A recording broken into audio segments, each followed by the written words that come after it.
us. We're going to go into details a little bit what it's like to be an artist today and the influence TikTok has. So, Michaela, if you would like to introduce yourself, um, I'm sure you can do a much better job than myself. Awesome. Melly, thank you for getting us started. As Melly said, my name is Michaela.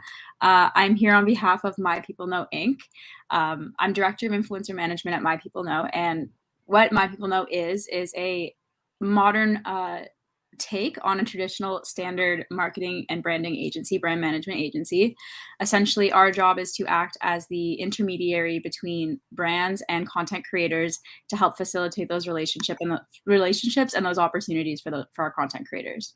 hmm And how would you say that? I mean, having that insider perspective, how has it changed? Because I can guess all of us, we're all guilty of spending hours at times, on Instagram, on social media, on TikTok, on everything. So how do you now differently view it as more of a tool? Given your line of work compared to the day-to-day person, and how can we adjust, kind of give us some of that perspective?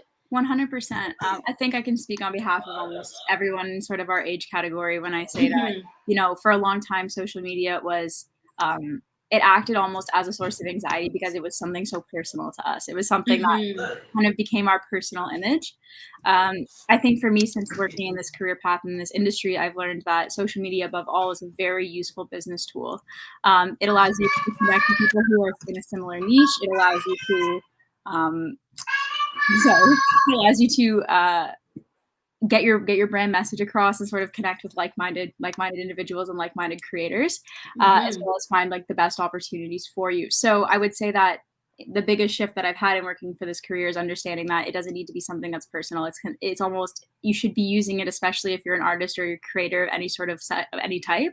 hmm Using it as strictly as a business tool will allow you some freedom from those personal obligations that you feel to social media, and will allow you to be a lot hmm more effective with your brand. Yeah. So to that point, would you say, because a lot of artists, so to speak, have alter egos, or influencers have different content, would you suggest that it's better for, or more in their best interest, to kind of make a separate account, like keep their personal, or blending the two, to like, how can you connect with your audience if you're not personal enough, but still maintaining that balance between your personal life and wanting your fans to know more about you? 100%. I think the beauty of social media is you can create multiple accounts. hmm With TikTok in particular, I would say we experience this more than with among other social media platforms. They do a really great job of almost siloing and pigeonholing creators, meaning that once a specific video type kind of blows up or goes viral, TikTok is continuously looking for you to create content that is very similar to that. So I would say that for the strength of your brand, it is obviously a very, very smart decision to make, to separate that sort of personal and that business, because that business will allow you to just focus on that brand image. And then you can also encourage the cross promotion of your personal channel if your followers want to kind of get to know you on a more personal basis. Okay, cool. And like, I guess also, like specifically with TikTok, or just in all social media, I've seen, some ideas of, there's some content creators that teach you how to make your page. And one of the biggest things is to find a niche and kind of excel at that, in that niche. But at the same time, if there are a lot of creators, how can creators kind of fit in, but also stand out to get those brand deals? 100%. I think that at first it's a lot of trial and error to see what works for you, Mm, because you can basically, like, the beautiful thing about having an app like TikTok and social media is we can mhm. now run the data and like see our insights, see our analytics, and see how our audiences are reacting to specific content.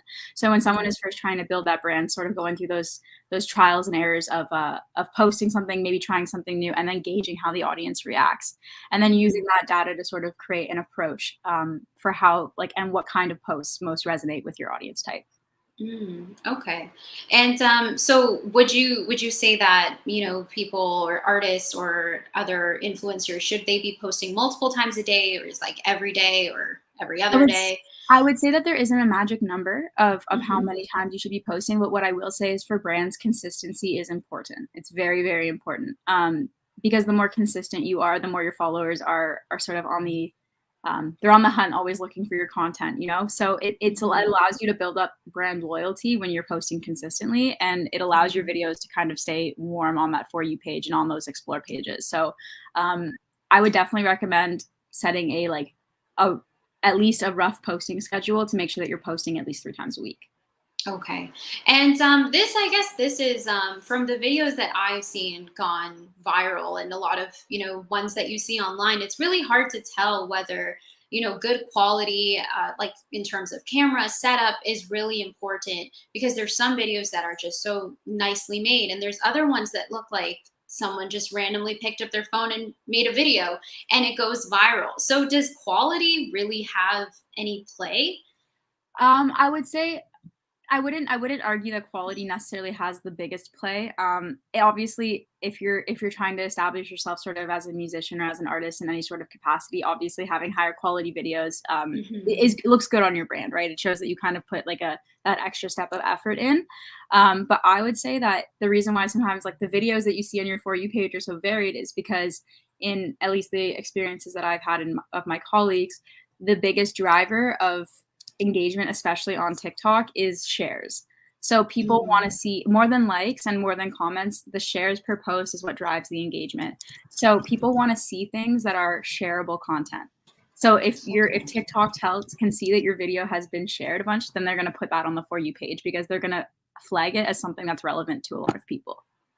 Oh, okay. So is that how the algorithm, I guess, works for TikTok? Because I'm sure like a lot of people don't like there's a lot of, I guess, rumors online of how the TikTok algorithm works. In the sense that you post something and it's shared to a certain amount of group of people, and then if they like it, then it's moved on. Is that essentially how the algorithm works? Essentially, I mean, to be honest, the TikTok algorithm is one of the most impressive pieces of technology, like I think that we have right now. It is very, very complex, and I do believe that they are constantly evolving it, almost to stay ahead of the curve, to always make sure that people are kind of seeing the most relevant content to them. But Hmm. I would say that that was pretty much the gist of it. Yeah. Okay. And also like TikTok also announced recently their stories feature. How different are those compared to the regular posts? Like should artists on TikTok be posting both, or is one more? I would say utilize your TikTok stories in a similar fashion that you utilize your Instagram Hmm. stories. The way that like if you think about it, so you have Instagram, which was like static form images, like just photo static content. TikTok came Hmm. around with video, like short form video content, and then YouTube has long form video content. Um, the one thing that TikTok is lacking in its popularity are like those little features that Instagram offer, for example. So stories. So Hmm. one of the features that people love about Instagram is their stories. So TikTok is trying to incorporate that into their platform as well, seeing the popularity of them. So I would say Hmm. that while it's being piloted, that utilizing your stories because it's a new feature, I have a strong feeling and indication that um, that would be something that they're going to be looking to like support and promote artists who are utilizing this new feature. Hmm. And how would you say that TikTok has changed, the game for artists? Because there's on TikTok now, you can see artists like their songs from Gwen Stefani that were really back in the day, and then you have new songs like Taylor Swift's new album that came out, but it's these are old songs. So how does the trends start, and how can influencers that are trying to get noticed and be posted kind of hop onto that? 100%. So I think your first question was kind of how like the how TikTok has shaped the music industry, and Exactly. without question, it has shaped it so much. Just given that I forget the exact statistic to be honest, so I'm not going to give it because I don't want to be misquoted, but um, No. it's a very high number of so when videos, it's a trend that when videos go viral or sounds go viral on TikTok, they become chart toppers. That's just sort of the way it's Mhm. happening right now. TikTok has Mhm. over 1 billion active users, which means that Wow. it's quite a large platform at this point. So for them, for like I think this is the first time sort of in our history that we're seeing, major artists who are releasing music now be almost upstaged by brand new creators and brand new artists, which is really exciting. So, I mean, love it or hate it, I think that the effect of TikTok on the music industry has made it so that it's really promoted this anyone can create music sort of mentality. You don't need to be a professional artist to release a great song and have it to be successful now. So that I think that's a really promising thing for aspiring artists. Wow, yeah. So this might be, I guess, a question that you could answer or not. You know, say an artist does blow up, their song just blew up on TikTok. How can they get those numbers from TikTok onto their streaming platforms, like say YouTube? Like, are there any type of way that they should go about that? Well, so let's say their video goes, their sound goes viral, it's being used. They should also be engaging with that trend. They should be reposting the videos as well. And they should be almost driving anytime that you're using your own sound on your video in either a pinned comment or in the caption, you should be driving people to a link in your bio. And at your link in your bio, you should be having, if you have more than one platform, you should definitely have a link tree or some sort of linking device where you can put several of your platforms. And then that way you're constantly driving your followers over and over and over again to that link in your bio to convert those followers. And for someone who doesn't isn't too familiar with how to use the sounds of TikTok, how can they find the most trending songs? So maybe, you know, they can put up a photo or some type of video of themselves over a trending song. How can they find that on TikTok and know which ones to use? So when you go on TikTok and you click on like add a sound, it's hmm wonderful because it completely breaks down sort of most viral trends, most viral sounds overall. It breaks down most viral sounds by like by genre, by category, hmm and these would be the sounds that TikTok sort of owns. So it's pretty exciting because they do a very good job of laying out exactly which sounds are trending. They'll say trending this week and they'll number them, so you can see exactly which sounds are number one on the app at that point. Oh, wow, nice. That's amazing. So there's some artists that, like, is it when you have an artist and they're trying to, you know, blow up their song on TikTok, is it like, are there certain captions, certain hashtags that would kind of further push it out? I think focusing on one thing I think is a common misconception is like the idea of hashtag FYP, hashtag Mm, FY, like those very like common hashtags, like those don't really have too much of an impact just because they're being so flooded all the time by everyone using them. So mhm. similar to the sounds, you really want to identify what you can do using the TikTok app. Um, there are great trending hashtags, and they tell you which ones are gaining the most traction at that present moment. So really utilizing hashtags that at that moment are gaining a lot of traction. Okay. And so how can they, like, similar to finding the popular sounds, is there any way of finding the popular hashtags? Yes, there is. So when you go on the app, it's the same. It's under virtually the same category as the music. You can look up like popular hashtags as well. Oh, wow. I didn't Yeah, know like that. here, one second. I'll see if I can pull it up quickly. Yeah, that would Um, be let's see if I can do this quickly to show you. Um, my goodness, apologies for this. I know, right? When you need the internet to work. I know it never does. Yeah. It's like my another thing so when you go to the explore, so when you click on discover, which is Mhm. this guy right here, Okay. you'll see go little rock hashtag go little rock star, hashtag book talk, hashtag giving Mm. season, hashtag okay perfect. So Mhm. these are sounds at the moment where, like, for example, 61.6 million usages of this sound right now. One Mhm. billion usages of the sound, 30.2 or of this hashtag, sorry, 30.2 billion uses of this hashtag. So essentially when you click on this little, oh my goodness, I'm so sorry. This Oh little no, you're button, good. as soon as you Mhm. click discover, before you type anything in, you'll see the trending hashtags on your page. Okay. Yeah, no, that's amazing. Because I think most of the time people are just scrolling and whichever sound they consistently see, they assume that that's the one that's trending. But thank you for sharing that and showing that there's like a central place where they can constantly go see what's new and trending. Absolutely. And one final like, thing on this point, there are apps that you can use that almost allow you, like they allow you to fill in your niche, they allow you to fill in some account information and whatnot, and then sort of what sort of content you post, and then they alert you to like new trends and new hashtags that are sort of in your niche, as well Mhm. as new sounds. One that comes to mind is Trend Talk Analytics.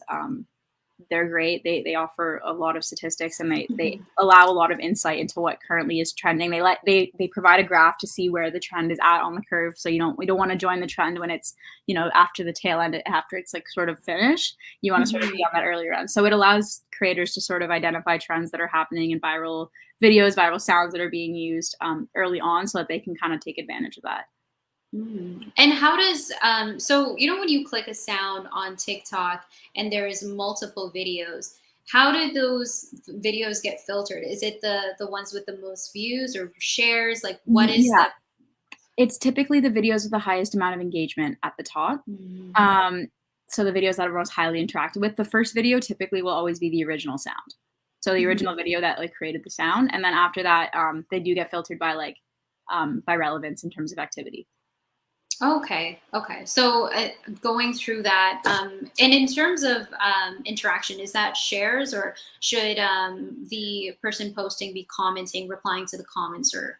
So obviously, like, here's the thing: replying to comments is so shares are like arguably the most important for getting your video to go viral. But obviously, likes and comments and views are also strong indications of the video's performance as well. Mhm. And I would say that while it is feasible to engage in as much with your fans as you possibly can, because if you engage with your fans, they get excited and then they want to come back and they want to interact with your posts more.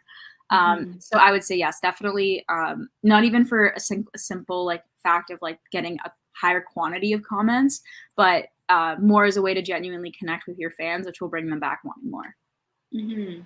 I've also seen, I'm not sure if this is just a time constraint or if it's a TikTok trend, where a lot of people that are posting, they do part ones and twos and threes and fours and fives. Is that like a tactic to get your views up? 100%. So TikTok, I mean, at first it was more so because there was a 60-second limit on TikTok, and now they've Mhm. kind of they've increased that to 3 minutes. Okay. So now like, to sort of combat that problem, but now people do the one, two, the part one, part two, part three thing because it's a way of almost it's a way of attracting a new follower because if they're interested in the particular like story or series that you're trying to tell, then like they don't want to miss it, so they're gonna come back and follow you. And it's even if like all the videos in a series are already posted, they're more likely to go back and engage with all those other videos, which contribute to like higher engagement all around. Oh, okay. That's good to know. Because I was always curious. I'm like, is this a trend or is this just and most of the times I do go to check the second and third part because I'm already intrigued. It's always like a cliffhanger. Well, that's the thing. They leave you, like they always like finish halfway through the sentence. You're like, well, Yeah, like it's like now I'm I out of time. Go for part two, and you wait around. Sometimes they take days, and it's like a TV episode. It's you're yeah, I'm just like, don't be waiting. selfish. Go post something interesting and then not finish.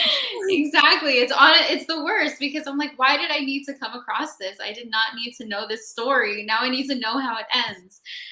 Seriously, it's always the most obscure thing too. It's the best. And would you say that those 3-minute videos are like does the algorithm push that because it's new? Like does the algorithm push new features, I guess? I mean, I don't have like the data to really back up that like they necessarily would. And the only reason why I would say like I'm not sure about the 3 minute thing is because of the fact that what I do know is that videos that are between 15 and 30 seconds tend to be the most engaging because we have very, very short attention spans as a That species, is true. especially on TikTok. So Mhm. um, you're kind of watching a TikTok video because you want that short form video and people kind of like that quick, easily digestible sort of content. Mhm. So the 15 to 30 seconds seems to be like the most effective in terms of like it's enough time that like it's not like a 2 second video, but it's not long enough that the creator or the followers waiting for like the video to end. Um, Mhm. so I would say like being in that sweet spot of like if you can keep your videos under 1 minute, it's probably going to come across as more engaging. Obviously, if you want to say something and it requires the whole 3 minutes, you won't be necessarily penalized for that, especially if your Mhm. followers are really interested in what you're talking about, right? Yeah. Um, but definitely just keeping it as consistent as possible because people like things that are easily consumable.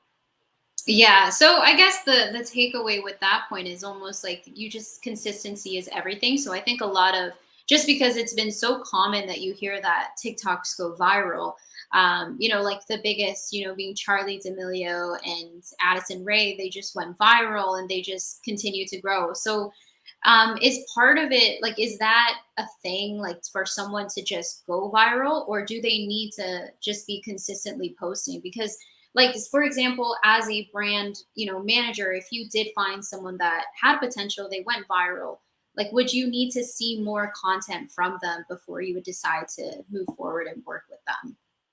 100%. I will say this, almost every content creator I work with have all had the same response of how they started with TikTok. It was, I started posting as a joke, and then it became serious, like it became Mhm. not a joke anymore. And so Yeah. like I definitely like 100%, like the one of the coolest things about TikTok is that they've literally created overnight celebrities essentially from the Mhm. comfort of people's own home, right?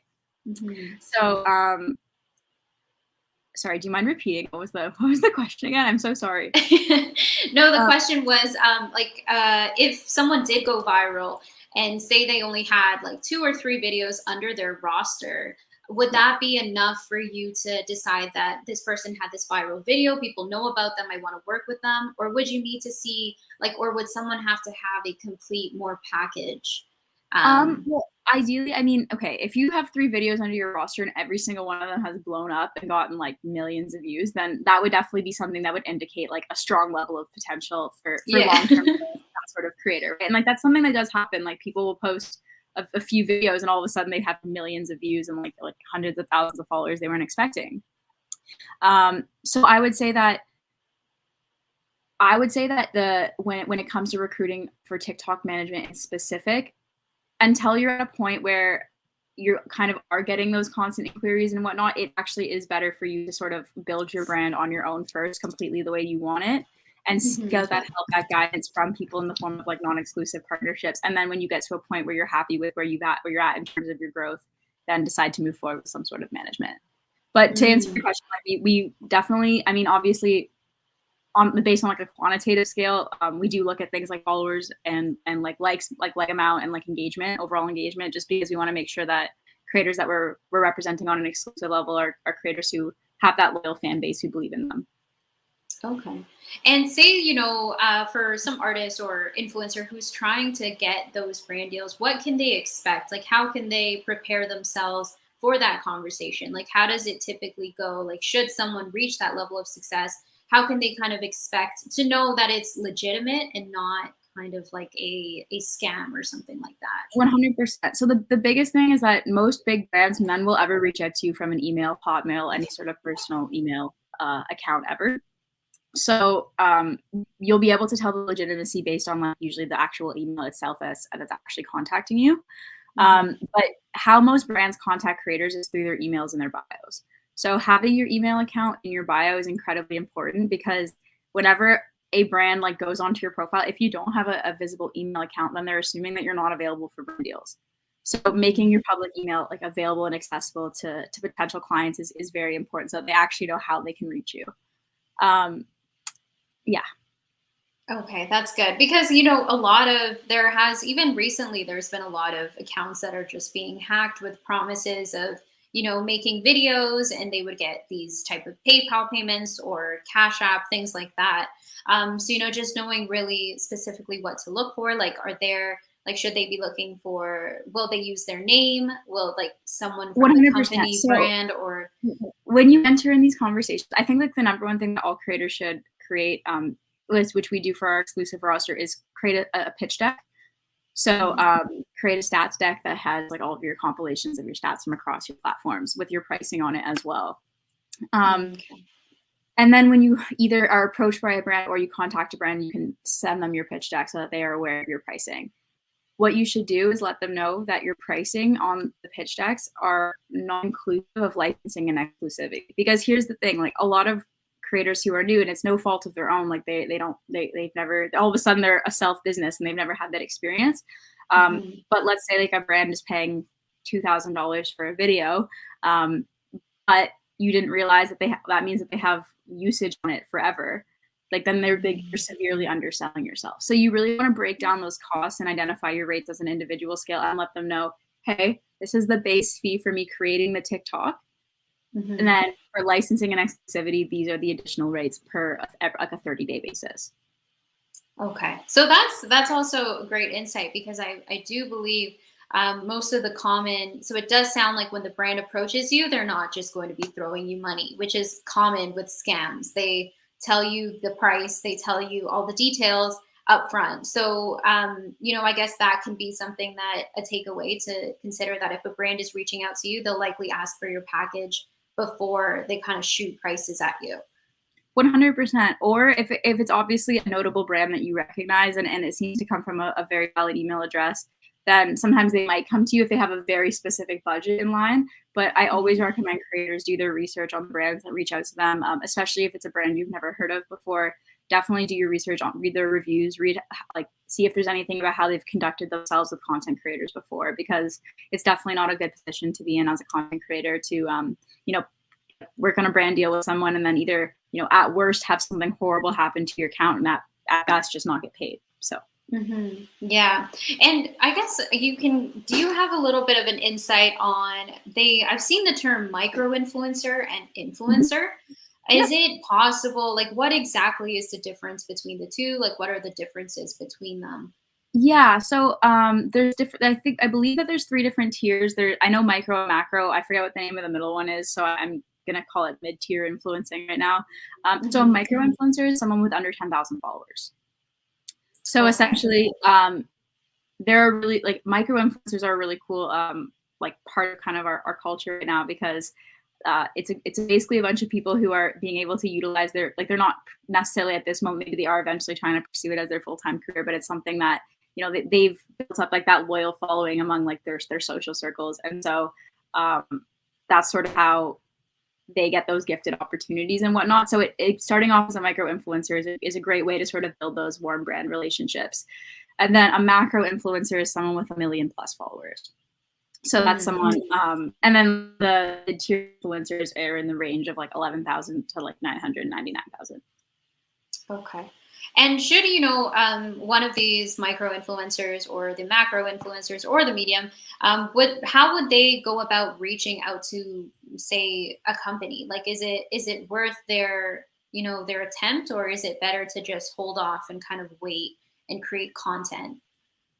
So I would say that um, if there's a specific partnership or brand deal that you are actively wanting to pursue, it can never hurt to try and pitch yourself for. And how you would do that is you would draft up an email template. If anyone ever wants to reach out to me after this, and I can kind of give you some advice on how to make an email template.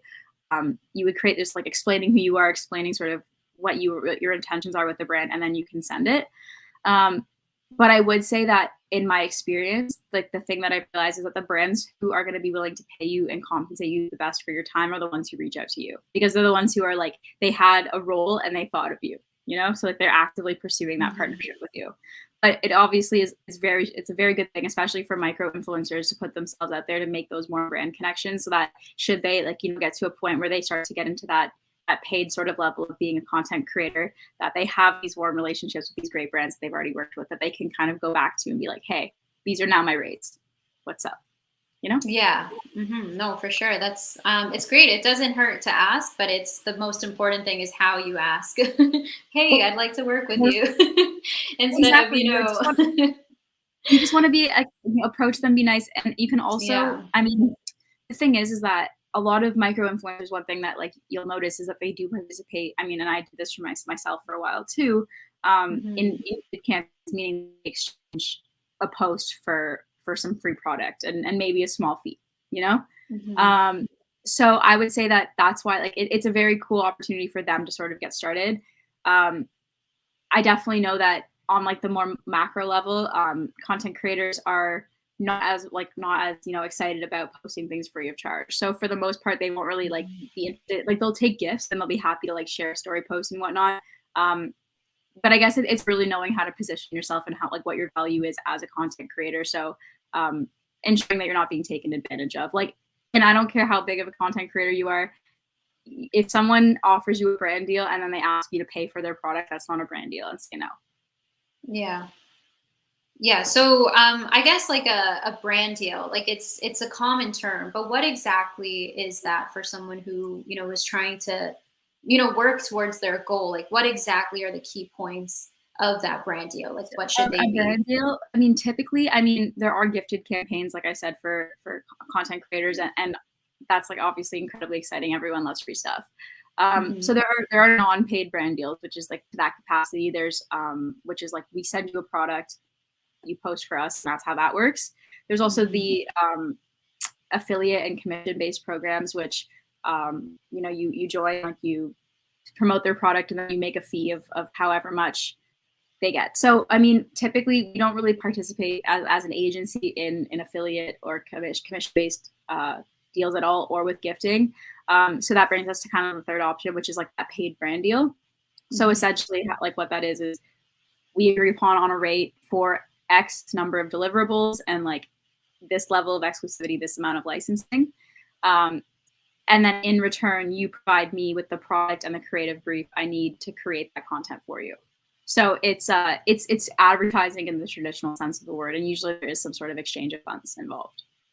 Yeah. So I guess with TikTok, is this the new, I guess, common way of advertising? Given 100%. that most of us spend time on our phones than we do watching TV. 100%. I would argue that as we move forward into the future and like this kind of technology based world, like TV advertising is becoming so much more obsolete than it ever has been, because people do spend so much more time on their phones. So it is very interesting, because I believe it was in 2020, I think $350 million got dumped into advertising on TikTok, which is an incredible amount of money. So I would definitely argue that this is like this new sort of way of advertisement is definitely the way that I see becoming the prevalent and mainstream sort of advertisement approach in the future, just because content creators, when we follow the content creators we love, they almost feel like our friends. We really trust their opinions. It gives us a much more personal and genuine sort of insight onto a product that could be good for us, and at a much less cost for these brands, right? Because it costs hundreds of thousands of dollars to film and run a commercial on TV, and it might cost a handful of thousands of dollars to get a creator to create something for you. It's almost like the support small businesses kind of idea. Absolutely. They're essentially outsourcing their marketing. They're saying, hey, like, we'll pay you with your personality market this product for us. Like, that's it. And so that's kind of how it works. Yeah. So again, like to the point of, showing your personality, growing a connection with your fan base so that they can trust you and you can get those brand deals, because it can be seen, because through the comments, like through the way people interact with that video, you can tell that person, their fan base does trust them. So sending them a product and knowing that, that amount of that group of following will actually believe what this person is saying. So, having that relationship with your followers is really important as well. 100%. And I will say, like, the ads that we see that are the most successful, and I give this piece of advice to any content creator I'm working with, is like, make the ads as authentic to your real channel as you possibly can. Like, no one wants to watch, when you see an ad that's very clearly an ad, like that's kind of something that a lot of people swipe through. But the most engaging ads are the ones that take your niche and your brand and incorporate it with this product in sort of a seamless and unique way. Yeah, no, I can. So to that point, when you are kind of creating your videos, you would just kind of consistently try to make it as personable, with the expectation that hopefully you can get a brand deal that way. So keeping that in mind is very important as well, I'm assuming. 100%. Absolutely. Yeah. And then, sorry, no, continue. My bad. No, continue. It was I was just gonna say it's essentially important. Like, it's incredibly important for when you're trying to pursue the opportunity of brand deals. That's why setting your brand is so important yourself prior to going into a social media sort of like career. Obviously, there's pivots, and there's we evolve as we grow, but you really want to think about what kind of brands would be would have value like from working with my account.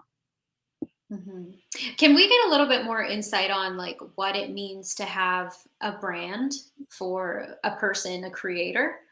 Like, is that their niche, or what exactly? Your brand is essentially it's your niche. It's your unique product offering. I would say it's what separates you from the other billion users on TikTok. And it's the thing that will continuously bring people back to your page. Okay, so deciding whatever that is for whatever creator. Deciding sort of what your persona is, deciding how that persona engages with the public. it's incredibly important for, even if it's a character, we have a few content creators that are stand-up comedics or comedians, and like their characters on their social media are completely different than who they are in real life. So it's making that conscious decision ahead of time, and almost making that, like, whenever you're making a brand decision, thinking almost in the character of like, what story, what message am I trying to get across with my brand?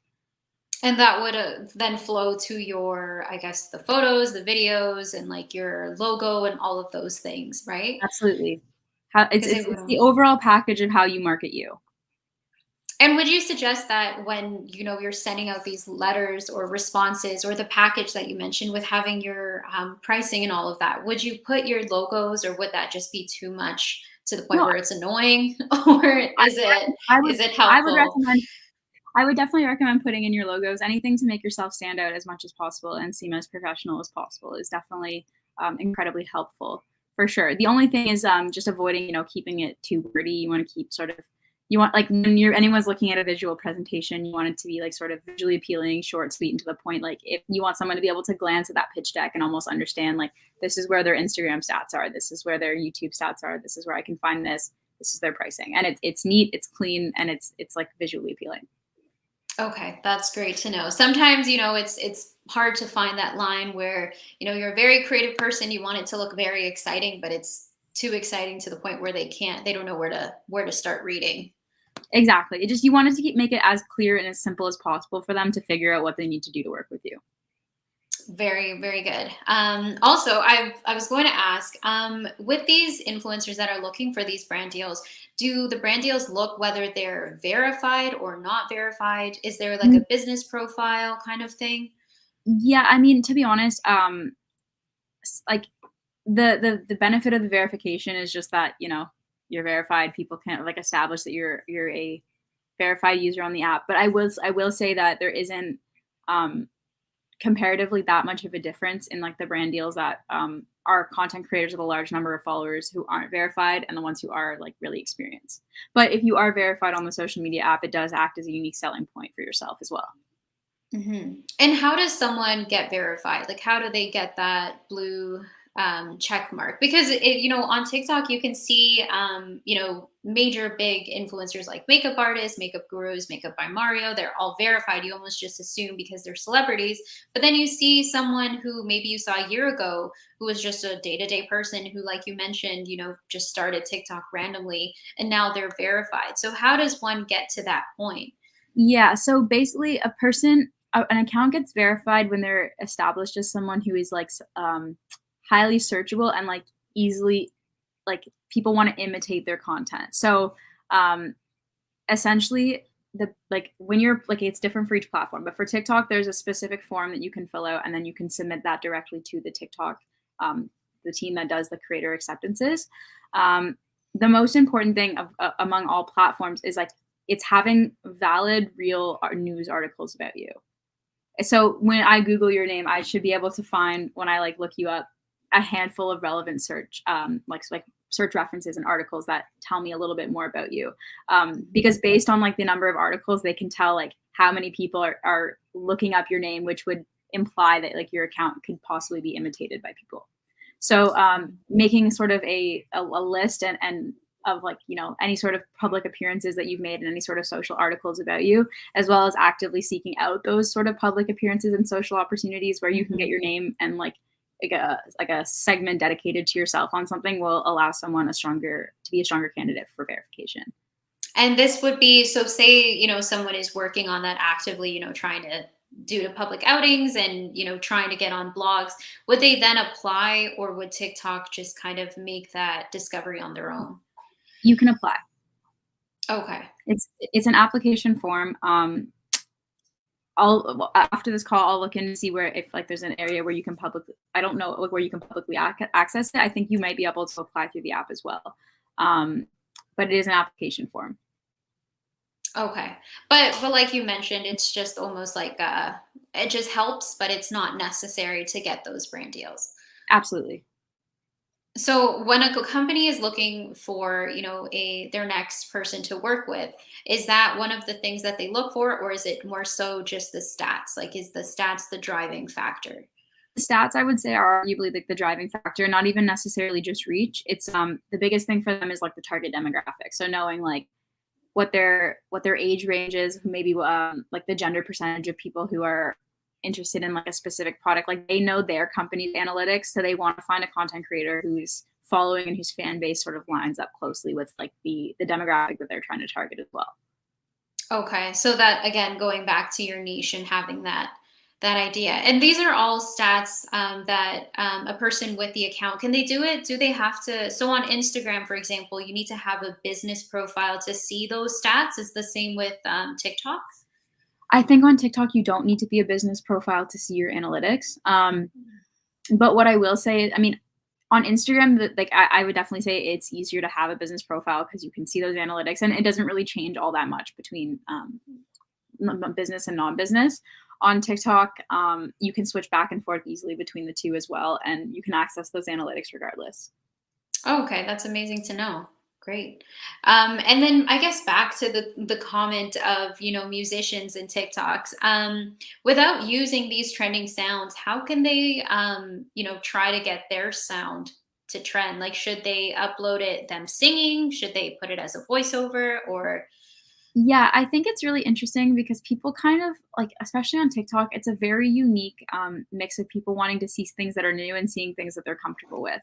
I definitely don't necessarily recommend doing traditional covers on TikTok. Just like, I mean, obviously, sometimes your voice might be like I've heard them and I've seen them do well. Like your voice is really beautiful. Like, you know what I mean? Like it might blow up. But one thing that I found very interesting is that people really love seeing artists either do things like write music on the spot or write verses for songs that are currently trending. So like that's one thing that I like highly recommend for musicians to try is finding ways that to building that following and that brand so people become familiar with what their sound is, what their music is, and like what they can expect from them as a musician. Um, Create that cool content of like combining music that people already listen to and love and know with like their own personal skills and like their own talent. So then people can kind of transition into listening to their music. And then also in terms of getting their own music to go viral, I would say being very selective with the clips and the audio that you're using and trying to essentially start a trend using your sound. So you want to try and encourage people that they're going to be able to take that sound and put whatever video they want that applies to their own circumstances over that music. So basically making things incredibly accessible to your audience. okay, so it's having a little bit of uniqueness, but we all like what we're comfortable with, right? Because if it's something that we've seen, we're more likely to watch it. 100%, because if you hear someone sort of singing or doing something unique with a song that you've already heard in your life, like it's like that cool uniqueness of this person is going to add something new. Mhm. But I also know I'm familiar with the original sound in which they're using. So it's kind of like definitely combining for those viral videos, like the what people are comfortable with and what they know and like what your unique skills are. So really showcasing that for the different types of audience. And I think one of the coolest things too is that it's so worldwide, the platform, that there's been trending songs from every different culture. So 100%. I think that's one of the coolest things about TikTok. So I think, kind of maybe even mixing, I've seen some like English and other songs too, mixed like different cultures. And I think that's really cool. Exactly. Like sing a song with like one verse in English. And like I saw this girl who sang like one verse in English, one verse in Arabic, and one verse in French. And I was like, that is the coolest thing I've ever seen in my life. Like I was like, my goodness, this is amazing. And so it's kind of like something like that where it's like that's so unique, you know? So if you have those unique talents, if you're a person who speaks multiple languages, if you can combine, like this is the Latinx nation, right? So a lot of people speak Spanish. So like if you want to combine like Spanish and English, like that's something that's super unique um that people would really appreciate, and it would make your music a lot more accessible to like an even wider audience of people. Yeah, for sure. And so, would you say that an artist should kind of be more accessible in the sense, like more relatable in terms of how they look on camera, or should they kind of tap into that artist persona? tap into that artist persona. Be true to yourself on your social media. Above all, like be true to your brand. Like if your brand is someone who's unique and out there and very different, then definitely don't taper yourself. Um, but definitely just know like keep that in mind when you're planning. Like who am I trying to target with what I'm doing here?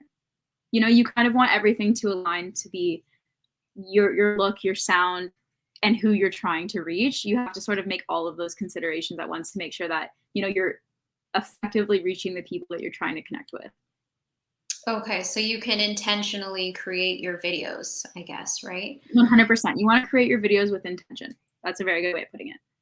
Okay. And without being spamming, I guess, like say you have all these great ideas and you want to post them all, and you've made all these new songs that you've written and or new verses to these songs and it's trending. How can they post? You mentioned that there's no number, but how can they post so it's not, I guess, spam like? And instead of it working in your favor of posting more often, it's working against you because there's just so many that people don't know where to go through. Yeah, you definitely don't want to oversaturate people's feeds, so I totally understand that. I would say always like allow for at least a few hours of breathing room between one piece of content to a next. And definitely some people are kind of under the impression that if they post a video and it doesn't perform as well and they post another one right away, that'll boost the performance of the video, and that like isn't necessarily the truth. Mhm. So I would say that it's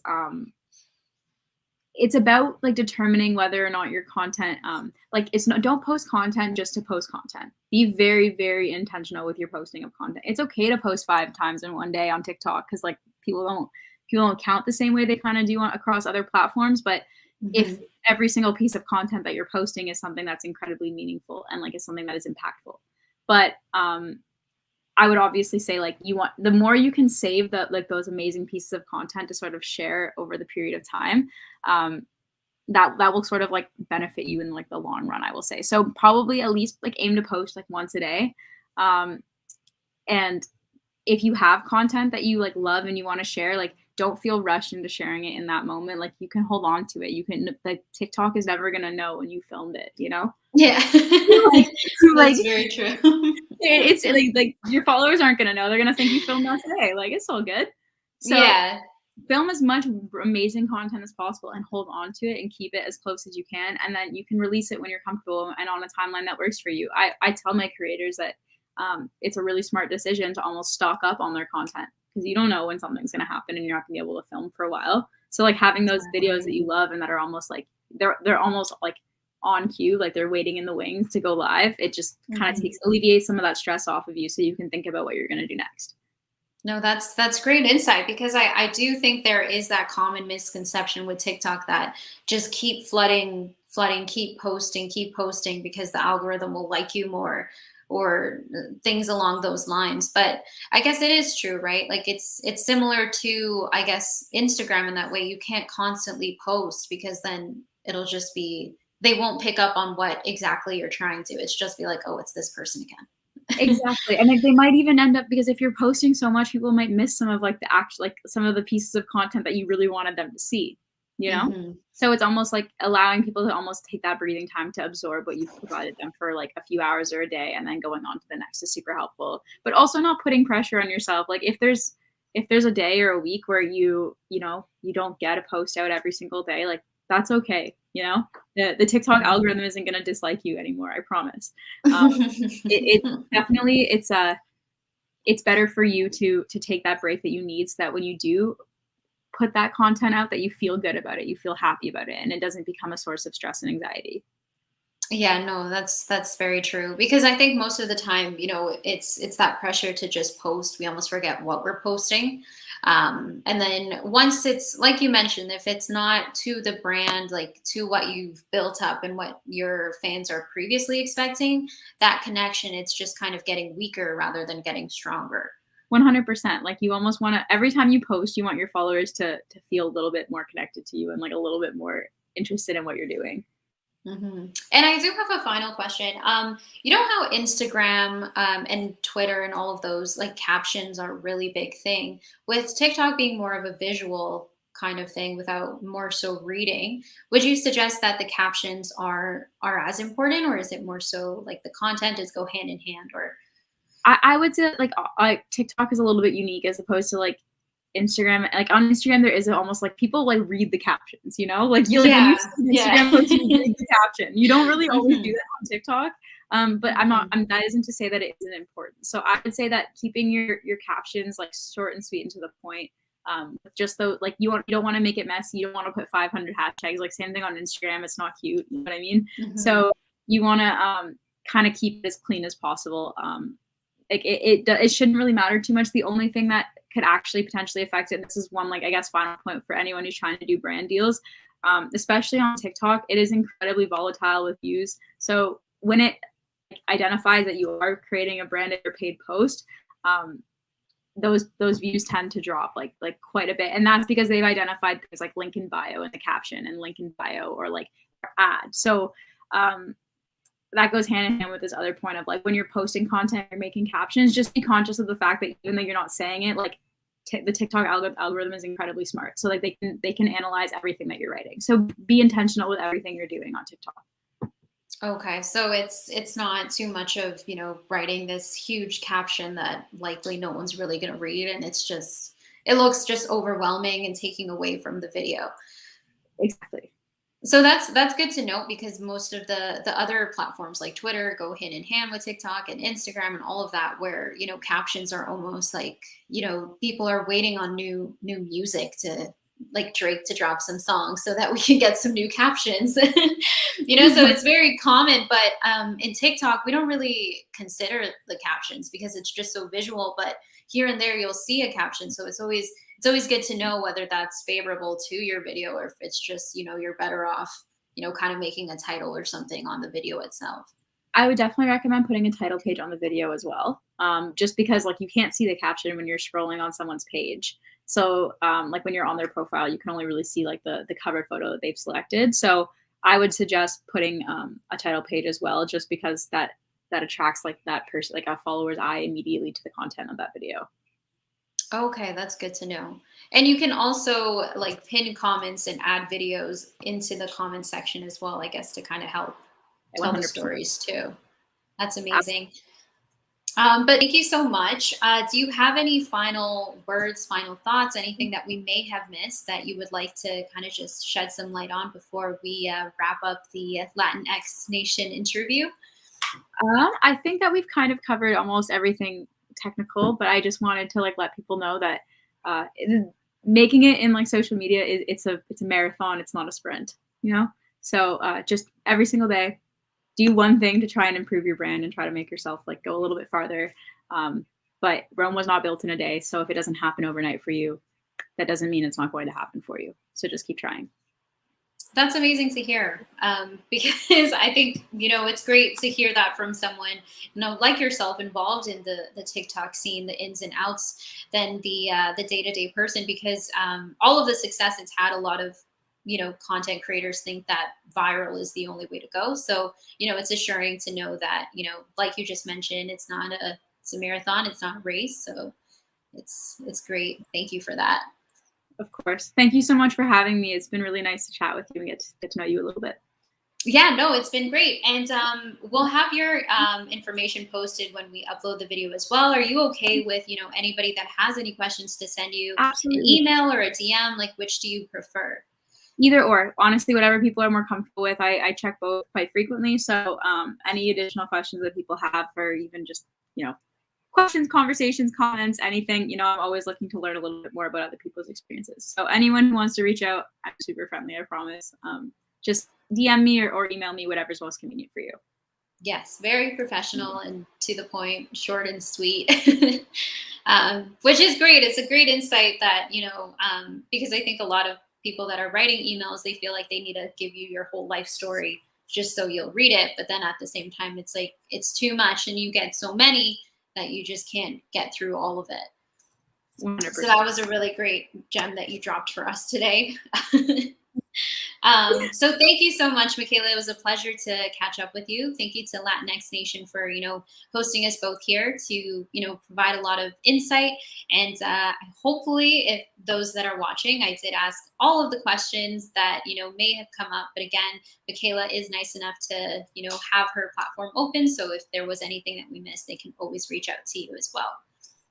Exactly. Thank you So for so thank much. you so much.